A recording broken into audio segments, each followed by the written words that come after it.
We will now be moving on to balanced mix designs for surface treatments. And so I should preface, I probably need to put a paper bag over my head and be the unknown material supplier that lives in a street that looks like this.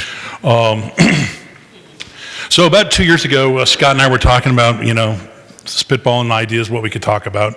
And I threw out this term, kind of balanced mix design, because everyone was talking about balanced mix design in asphalt. That was the hot topic, and still is a very hot topic in the asphalt industry. And I said, well, we got to talk about balanced mix design for slurries and micros, because this is my neighborhood. This is the street in front of my house that I went to the city of Corona and said, you guys really need to get into slurries and micros. It is going to be awesome. It's going to save you money. Well, they do, and then the contractor does this. And that's what is in front of my house. Mr. Slurry, Mr. Micro, the guy, I love micro, I love slurry. It should be done often. But only often every 10 years. It should be done in any city, in every city. So we talked to Scott, and Scott agreed to give me some information and bring up some information for Washoe County. So I'm going to try making this really quick. There's going to be technical things in here, and we'll try to avoid those too difficult. Raise your hand if you don't know what a slurry seal or microsurfacing is, if you've never seen it. Everyone's an expert. Raise your hand if you're an expert.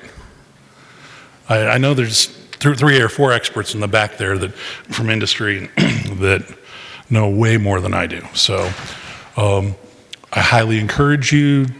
I'm going to tell you some stories, and we'll go down the path here. So I think we're going to 3 o'clock, 2:55. I should throw me off the hook. Okay, I've had a couple of Red Bulls, so we're good to go. As I said, that's my street. That's what happened in front of my house. And I asked the contractor, I'm like, was this acceptable? Now, luckily it was not a contractor in this room or at this association event. So that's good. That's what it looked like 2 years after. And then I went to the city and I said, we need to rewrite your specs. And you can see just the border what a material 2 years before, this is 7 years after, the other material's completely gone. We still have an existing slurry and micro performing well, sealing the street off. Things are looking good. Here's a before and after. We took the specification, made some changes to the spec. We'll talk about those changes, what was driving those. But in a mixed design and a slurry, you really have a couple of considerations to look at, okay? And it's design considerations. We're looking at this history through designs and say these photos represent either a failed design or failed incentives. We're going to look at some data, and then we can do some questions and what should success look like. I mean, that's the most important thing, right? We all want success. That's why we're here celebrating successes. So we'll show you the success, because I guess maybe this ruins it, but this is 2014 versus 2015 work. Which one do you want? All slurries and micros really have 5 critical functions or materials you need to understand: aggregate, the emulsified asphalt, water, cement or other mineral filler options, and chemical additives. So they all have these 5 components. I'm not going to get into detail about those. If you want to know more about those, please go to the ISSA workshop in Las Vegas.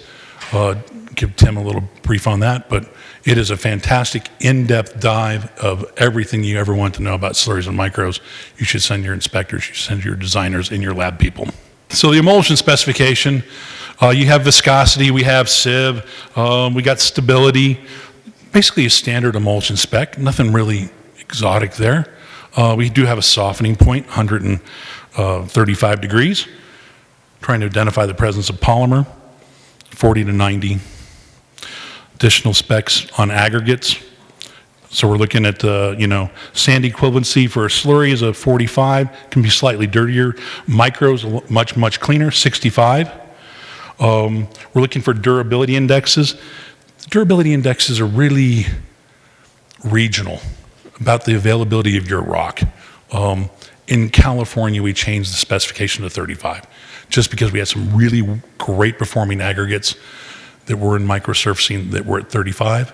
We didn't have a lot of rocks that were great performers that wouldn't meet it. So we just had some really good aggregates in LA that we needed to use that were running right at 35. So we increased that. And then you have the different gradations. So the mix design all kind of boils down to these things: selecting and testing the components, the mixture testing, and some long-term performance testing. Well, I put a small check by long-term performance because I don't know if we have a long-term performance spec in the mix design. I think we have good aggregates, we know good aggregates, we know aggregate qualities, we have good emulsion, but I don't know if we have a test that says, here's a torture test, what's this going to look like 10 years from now? We have some good lab predictors if you're going to have performance and construct the project. Mix time, and so we take those aggregates, we take the emulsion, we take all those components, we put them together, and we want to check mix times. We want to see if we get 120 seconds plus. That means it can get through the machine, go through the materials just fine. We want to look at cohesion. How cohesive? Does it build strength? Are we going to be able to open it to traffic? We have wet stripping. How's the sensitivity to moisture? Do we have we don't have a stripping problem? Do we have a good interlock, good aggregate, chemical combination to the aggregates? Wet track abrasion. How's it going to hold up in water under a damp surface? We have lateral displacement. It's in microsurfacing, not in slurry. How's it going to hold up to rutting and shoving under high traffic? Pretty good indicator. Excessive load at wheel sand. That's kind of an interesting test. We're going to put, we'll show you the apparatus. Classification, the Schultz-Breuer. This is a water test. We take a pill, we put it in a water tumbler, and it tumbles around. Kind of looks like a rock polisher in test tubes. And it gets a good sample. And it's a good indicator of the compatibility of your rock and your emulsion and the system working together. A lot of times, this is probably the hardest test. And I think when we go back and say, is this the performance test? This might be the performance test. This is the one that indicates that the system is very compatible and is going to have some good durability, along with that lateral displacement test. There's a lot of times that you get all the way through a whole mix design and the Schultz-Breuer comes back after it's been tumbling in water and it fails and you're like, oh, starting over again. Then you got to tell the contractor, hey, Tim, I know you want to start that project in 2 weeks. Well, it's going to take me another 3 weeks to get you a passing design. We got to go back to the drawing board. So, after it all in the lab, what does it boil down to is you need quality emulsified asphalt. You need good aggregates, and you need to have a compatible chemistry. So that's what the guys in the back room are always playing with, is their levers are which chemical package, and we heard from our chemical suppliers yesterday, might work best for which rock, where we are in the nation. Some rocks love certain chemistries and hate other chemistries. And lo and behold, they could take an emulsion they make in California, ship it to Arizona, and it's horrible. Vice versa, but it's working. The emulsion in Chandler, Arizona is working fantastic for the rocks in Chandler. I could ship it to Northern California, have great success. So it is very dependent upon the aggregate of what that chemical formulation is. So assuming that the lab gets that right, what can we do? How do we prevent what we got in my neighborhood? What drove it? Because they passed a mix design, they sent it to the agency. The agency said, hey, looks good. I have a design, I have a mix design, I have a spec. I check mark, got asphalt content, passed the wet tracks, got a gradation, got good emulsion, everything passed. Certainly, that didn't meet expectation. So here's some field sample wet track test. And you make some patties, you pour the patties, put them in this abrader in water. And it depends if you're slurry or 1 hour soak in water. If you're a micro requirement, it might be you have a 1 hour and a 6 day soak. So you think about it, 6 days significantly torture treatment for water. Then we're going to test these, and we're going to see if the grams lost, how much grams get lost, and we're going to plot them in the chart. And historically in a lab, you do 3 data points, 3 different emulsion contents, the same aggregate, same gradation, mix them together, do your samples, pour 3 patties out, test them all, run the test. It's well documented in the ISSA wet track abrasion test guidelines. You can get those on the website. But here's what the data comes out and looks like for just this one particular Delta 2 utilizing a CSS 1P. And as we see here, it passes the 1-hour soak test, and we have this yellow line. So the 1-hour soak passes on the max line. So you have your 50 there, the 1 hour, the yellow, you see that. And then you got your purple line. And it didn't pass at 9% emulsion. Okay? That would say, nope, failed number. But right there at 9.25, it does pass. At 11, we look a whole lot better. At 13, fantastic. We're trending the right way. The 6-day soak test, we see the blue line on top there for max loss, and we're seeing that trend down. At 11, we're great. 9, we're not passing. But right there at 10, we're just past the line. So where do we pick our mix design? What's the proper emulsion content going to be driven to? And what are you incentivizing? Because that's what we're going to get down to. As an agency, what are you incentivizing the contractor to give you at this mix design? So we have one data point. This is one test. This is the wet track abrasion test.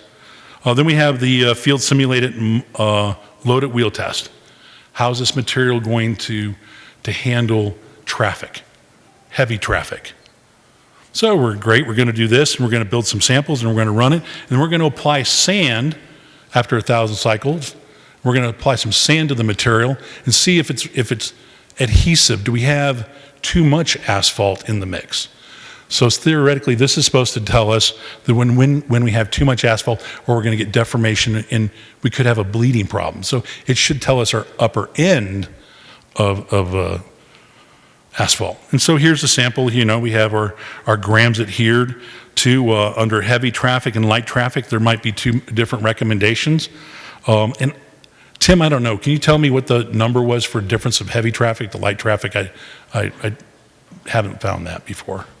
But there's a difference. So we apply the heavy traffic.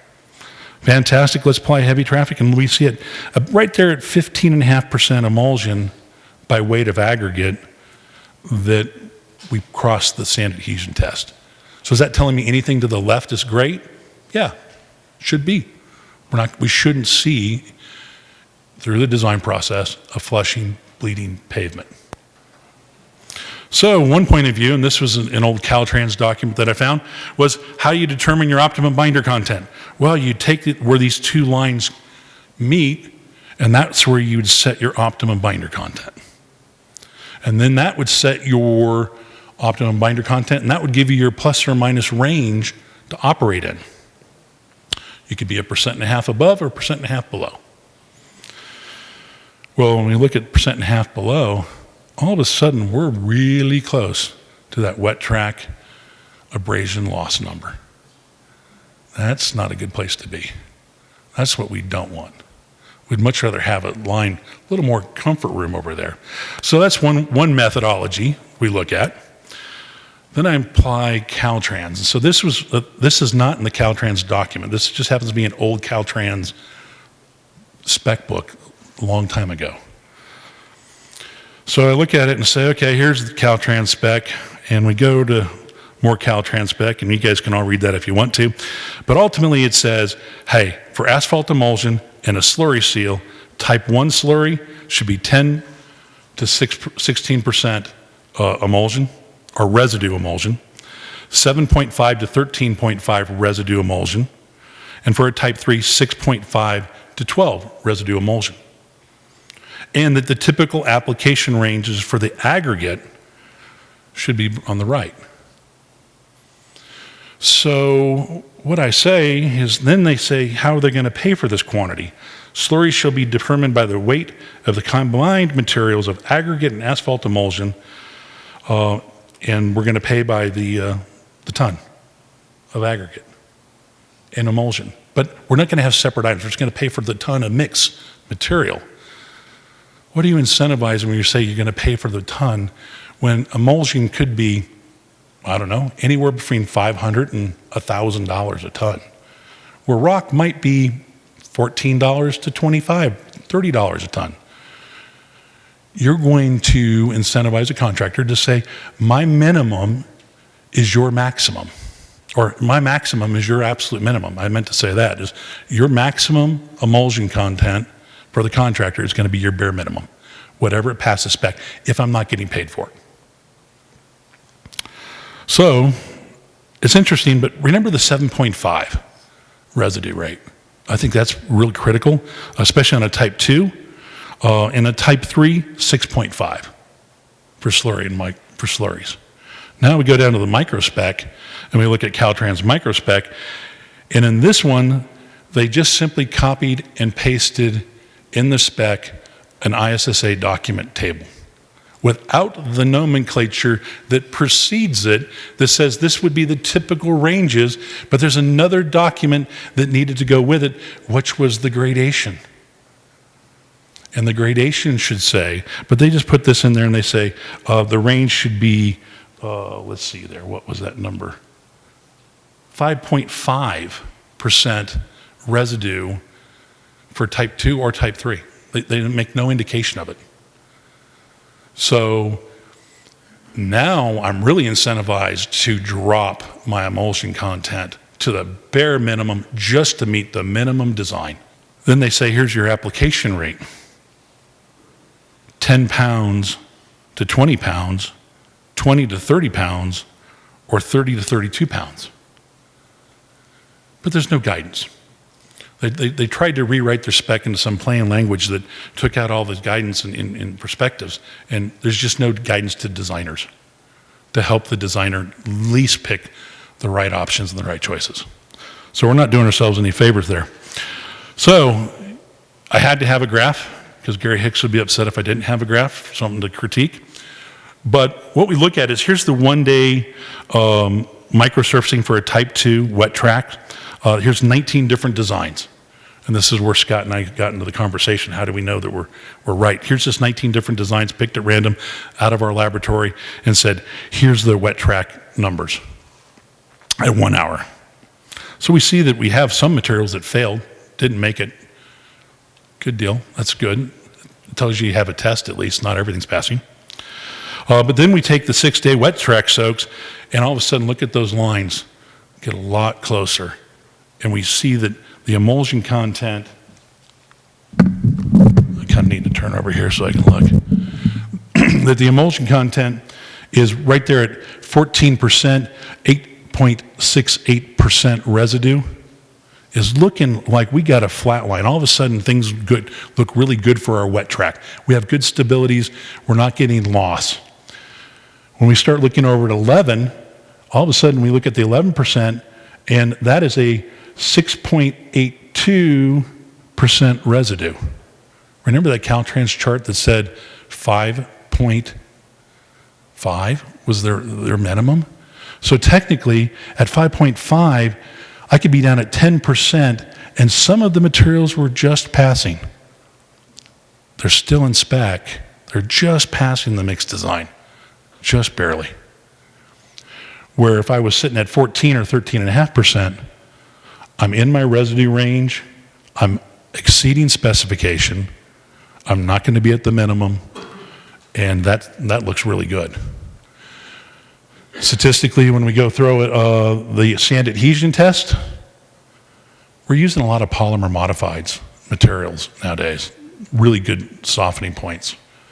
And we see that we don't cross the sand adhesion issue until we're up there at 17% for a type 2. We're just starting to cross, and very few crossed. So it's telling you that you could be up as high as 17, as low as 11 on some, why don't we start picking something in the middle? If we take that and we normalize it, we say, here's the averages, here's those cross beams, and we look at this and we say, here's your slope for your wet track, here is your slope for your sand adhesion. If we go back to that old Caltrans manual, they said, where does that meet? That's where you'd want your optimum to be. That's sitting right there at 15.25%.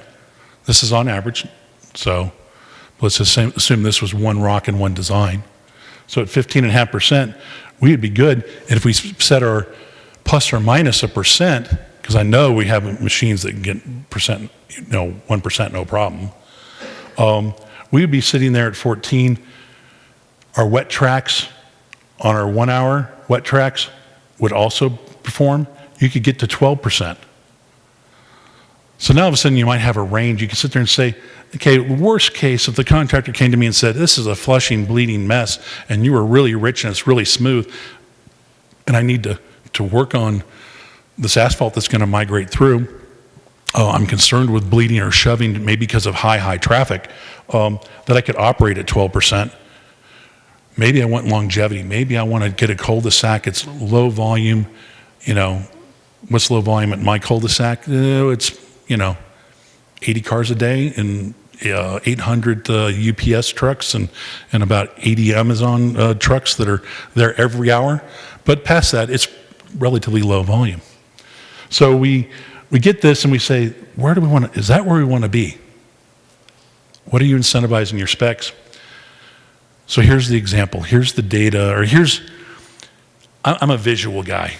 Being dyslexic and diabetic, I like visual things, so we'll get to this. This is up in Tahoe, California side. We had a slurry micro crew up there, and we said, okay, let's go do something, and let's go place this one at 14 pounds and at the 11.5%. And we're going to come back and we're going to monitor this each and every year. So here we are at 2 years out. Number one is gone. Plows have taken it away, studded tires. You can't tell it's even there. There's no seal there, really. I mean, maybe right there a little bit, but it's gone. Number two, 14 pounds, 12.5% emulsion. Getting a good material in a very, very harsh environment. You can see there's some plow damage, but it's worn away. It's reached its useful life. It needs another seal on top of it. But then we look here at 13.5 and see a distinct line and marker there and say, why is that? Did we get to the optimum emulsion content? All three passed design. All three passed design. So I advocate more binder, more glue, more adhesion. This is Washoe County in front of the Grand Hyatt. It's just the value of polymer modification and what you can do with polymer modification. This was a microsurfacing Ralumac demonstration that was done. This is 7 years after that. It was a brand new road, relatively speaking. We had some little minor chain wear, studded tire wear rut. Came in there, microsurfaced it, put a 30-pound application, did a slurry seal next to it with 2.5% latex, and did an 18-pound application. Came back 7 years later. Here's some photographs. Obviously, we see that the value of the microsurfacing holding up. There's a little studded tire wear in the chain, in the surface there. You can see just slight. The slurry, certainly gone. The do nothing, obviously in time for a mill and fill. 7 years later. Did it help? This shows the value of pavement preservation. This is a Gary Hicks photograph. This is an alpine material up in Lake Almanor. 14 pounds, 14% emulsion. After 3 years was 6%. Plows haven't touched it. When we go back to that, think about that Tahoe project. Wouldn't it be nice if I was going back at 2 years and all my road looked like that? Well, this is 3 years and they all still look this way when they were properly placed, thick enough with the right amount of emulsion. Carrie Hicks and I have been monitoring another project that we suspect probably wasn't put down the right way, the right time, with the right amount of emulsion, and it's not performing well. We've seen a huge difference in that. So we go to the city, talk to the city, we change our spec, we increase the emulsion content, we say we want 14 pounds, we want a minimum residue of 8% of residue rate, slightly higher than the recommended ISA guidelines or the Caltrans guidelines at 7.5, but we don't want to be at a minimum. This is what it looks like. Needs some crack sealing. Street's still performing great. It's the cul-de-sac next to my neighborhood, not mine. I get to go walk over and look at it, but when I walk on my neighborhood, I already showed you what it looked like. Another example of that, proof in the pudding, 2014 work, 2015 work, same aggregate, same contractor, same material emulsion supply, just a different incentive. Increasing the asphalt content, getting the right application rate. Which street do you want? Which one's sealed off? Which one's getting value? Now we'd like to hear from Washto. Or I should say, Washoe. Thanks, Scott. And I'm gonna give a little background on us. So part of what Scott and I were talking about, again, the balanced mix design for hot mix, they throw in these durability torture tests to make sure that your mix is actually going to perform long term as you intended it to. And you can see with that wet crack abrasion and with the durability tests in slurry and microsurfacing mix design, those are kind of the torture tests that we get as well. And so part of the conversation we have to this is how do you make sure, again, Scott's talking about incentivizing the contractor to give you the product that you're looking for, and how do you make sure that you're doing that. And in Washoe County at the RTC, we've been doing, since 2004, we've been doing slurry seals, and then we went to 100% microsurfacing 2007 or 8, I believe. And we have measured it with paid contractors based on, per square foot. And when you do that, you're incentivizing them to give you the minimum amount of material that you specify. And then we had a county guy said, well, you should pay for per ton. And we went to tonnage. And then now we're incentivizing them to pile as much stuff on the road as you can. And I loved it when we had our initial square foot thing, and our minimum amount was 19 pounds per square yard. And I'd get back those inspection reports, and it was 19.1, 19.2. It was just amazing how precisely a slurry contractor can put down those types of materials. But the tonnage was kind of cumbersome, and we had our cities, we don't own any of the roads, and the cities were saying, hey, we need a lot more here. And I got back this one project, and they'd put down like 38 pounds per square yard, and they should have been running around 25. And so we have gone back to make it simple to do by square foot. And I'm just going to kind of turn it over to Brian here, who's with Loomis and Associates. They've been our consultants since 2004 on this program. And so Brian kind of oversees the lab and the inspection and testing that we do every year, and how we have our specs have grown and adjusted to capture that and make sure we're getting the material that we're looking for. You want to get up here? All right, thank you, everybody. Again, my name is Brian Harr with Loomis & Associates. I've been working with Scott on his preventive maintenance project since 2007.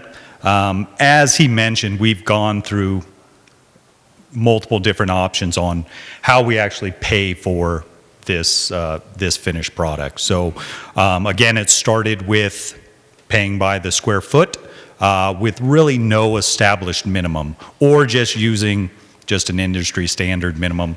Type 2, 10 pounds, that's your minimum. So that's what we were getting. We were getting the 10 pounds. And then he also mentioned in 2010 and 2011, we changed to pay by the ton. And what we got was way more material than the the road needed. So after our 2011 project, Scott and myself, we kind of took a step back. What can we do to try to make sure that we're getting the right amount of material on the road, and still make sure we're getting the right residual asphalt? We're doing everything that we need to preserve this road. So what we ended up with is, number one, how do we determine the proper application rate? So what we did is we used as guidance to get us there is the ISSA technical bulletin. I believe it's 112, don't quote me on that. But basically that's a sandbox macro texture measurement. So super simple, you have a small, basically it's a pine box. You fill that with 50 mesh sand, which is basically sand cone sand. You take it out, you take a representative section of your roadway, you fill that with sand, you drag it down, you measure that distance, and then it will refer you back to a table. You have some additions for irregularities in the surface, as well as cracks and those sorts of things where you can make an adjustment to what is a base application rate based on the gradation, specifically the material retained on the number 16 sieve. So we utilize that to find out what our base application rate, or what our minimum application rate. And then kind of going back to the other things that Scott had said was, okay, well now how do we make sure that we're getting the right amount of emulsion? So what we did is we took that target that we're getting out of our mix design, and then we narrowed that range. So what we ended up doing is we're limiting the operating range that the contractor can place when we're using a traditional truck mount system with a constant rate pump and a variable aggregate feeder. So that way we're only allowing like a 0.5% either way as far as from design emulsion content, as well as establishing a minimum based on a determination of what the road actually takes. And we've been doing that for, this is our 10th year doing it that way. And we're not seeing those issues with too much materials and the problems that come with that, as well as, some of the other issues that we have. And just a little perspective on we do $6.5 million worth of microsurfacing a year. So it's about 150 to 200 lane miles, 50, 60, 70 streets sometimes. And so each one of those will have an application rate and that type of thing. Key components that we check are, as in terms of an indicator, because we have the mixed design, and so that's kind of sets the thing, and then the application rate. But the thing that we test constantly are the softening point and this residue by evaporation. And so in our specification is 64% and on 142 on our softening point to make sure that we're getting the polymers that we're looking for in terms of the product. And so they normally run 66, 67% residue and 145 or so on our softening point. And so, we'll test this 3 times a week, every 500 tons or so. And so those are our two really controlling factors on making sure that we're getting a quality product at the end of the day. Well, thank you, Scott. Appreciate it. The testing is critical. I'm always shocked at seeing how much non-testing goes on throughout the microsurfacing world. I also say that going back to that mixed design, it's amazing how many of my competitors I could show, or in some of my people, we were talking to some guys back east, and their designs always come back with 3 data points. So here you had a data point at 9%, you had one at 11%, and you had one at 13%. You have 3 data points. Now as an agency, I have data, so when the contractor comes to me and says, you know what, man, this looks a little flushed, maybe I need to request something that's slightly different than what we're doing on this road.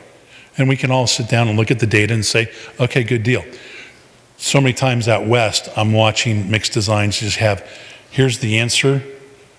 There's no other third point data. You don't know if you're operating on the medium, which side of the range are we operating on? You just don't know. So you have to ask for the data. And then you have to do the responsible thing, checking it off.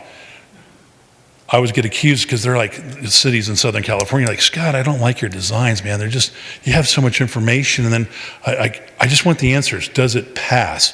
Does it give me, can I go check mark on the spec?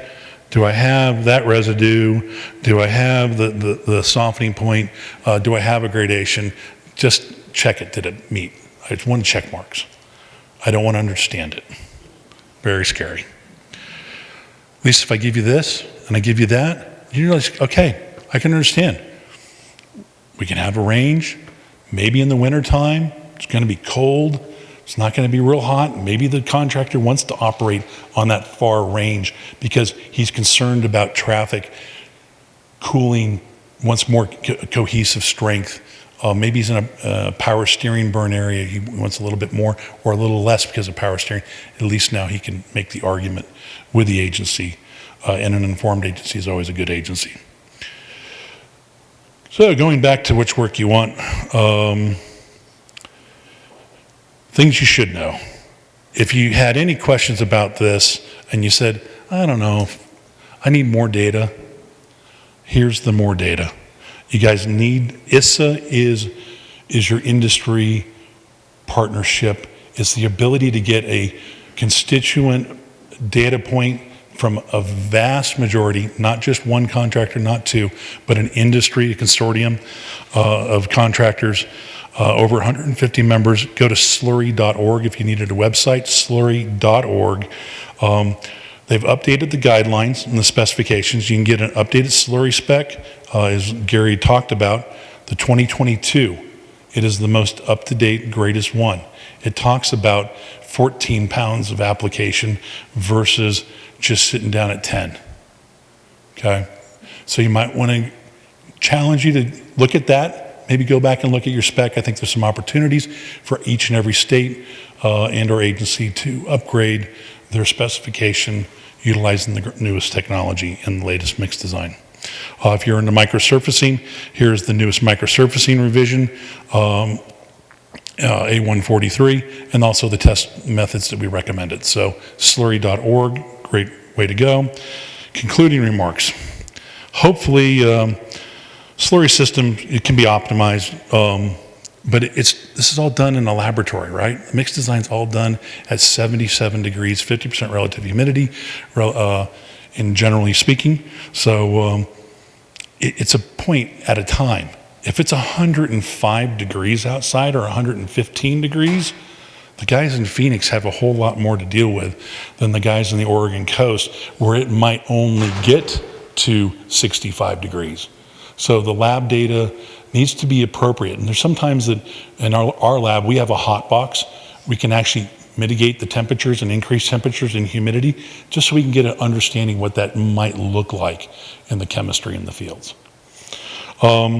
There's indication that the system can work as the mix design. So it's going to just tell you that it's not going to guarantee you performance. It's going to indicate that these constituents are compatible.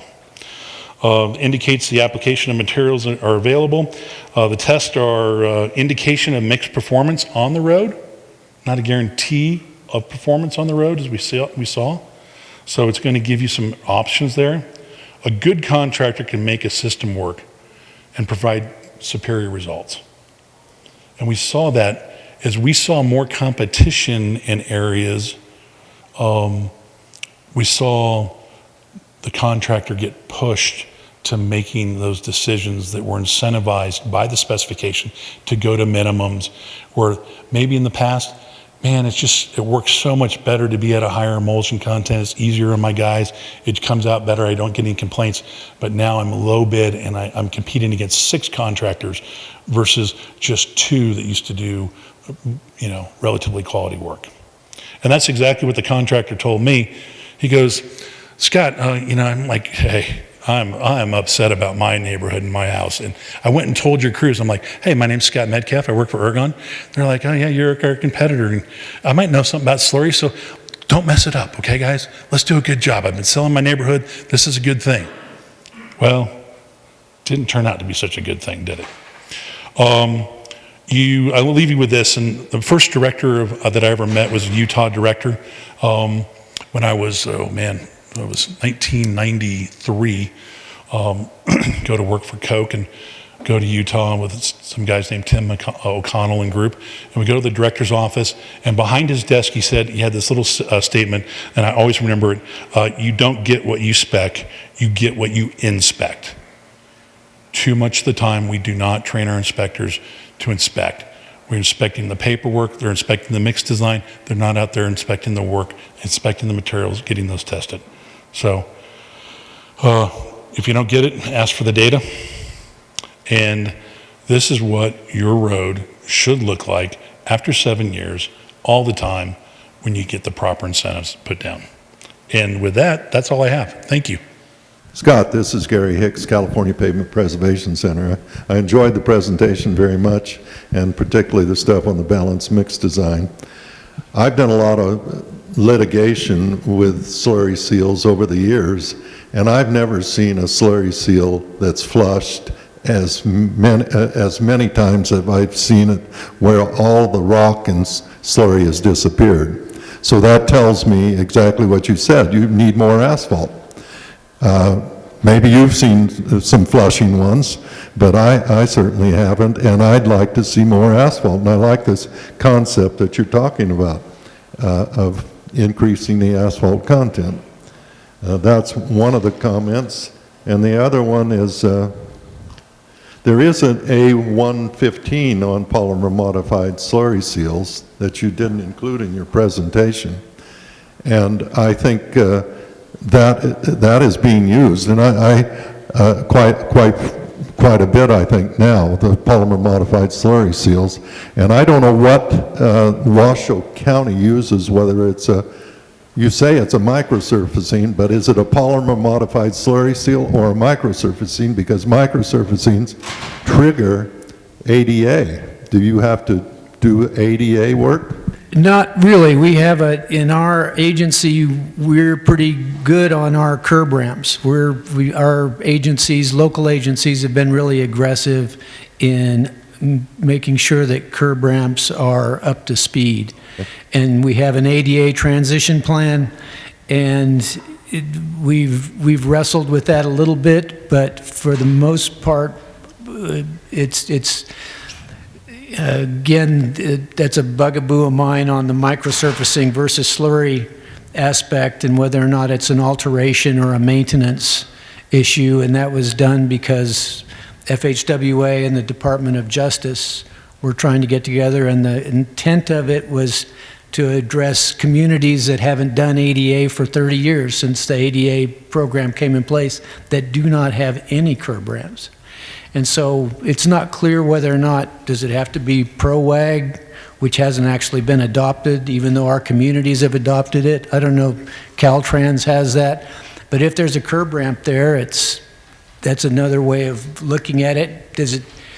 It doesn't specify the 2% gradient necessarily.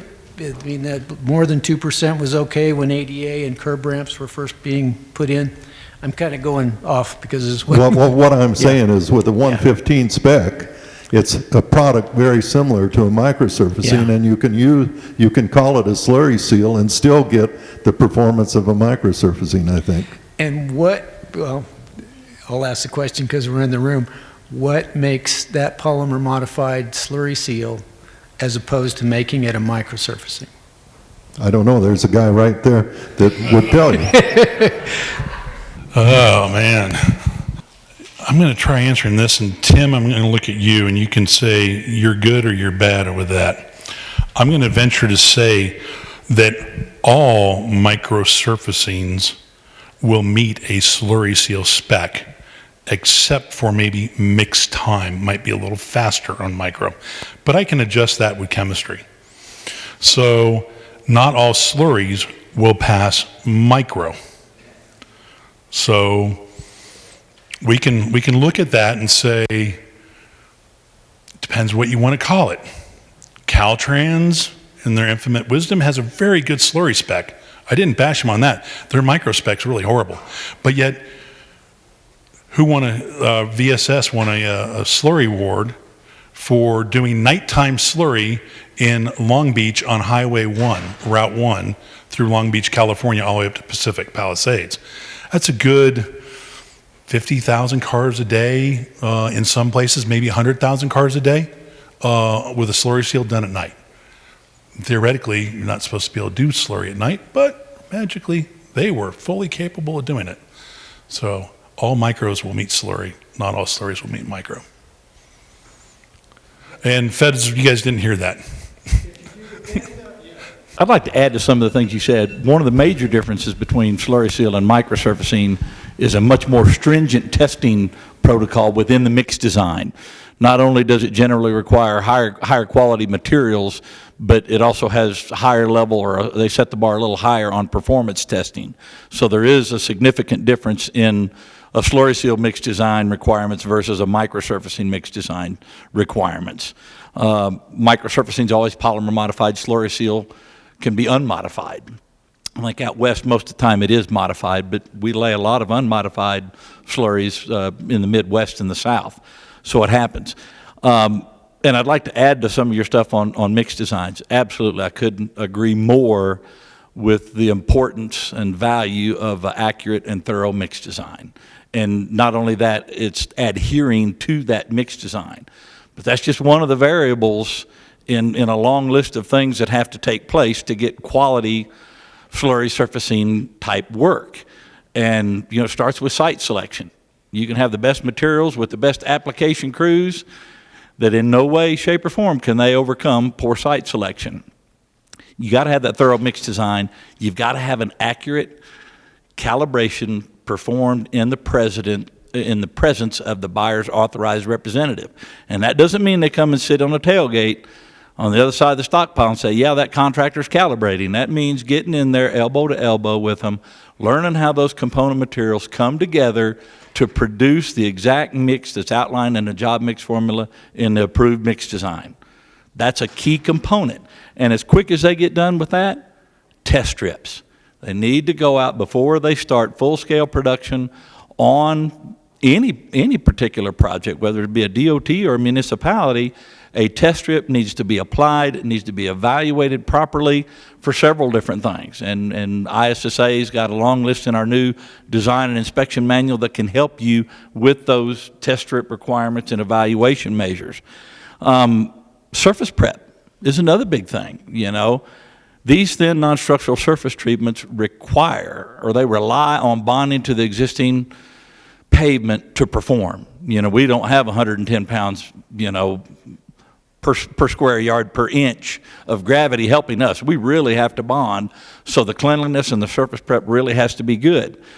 Method of measurement, like we've talked about, last night, whether you pay by the square yard, whether you pay by the ton and gallon, whether you pay by the composite ton. Some methods do incentivize contractors to stick with the optimum contents outlined in that mix design, and I encourage people to use those methods.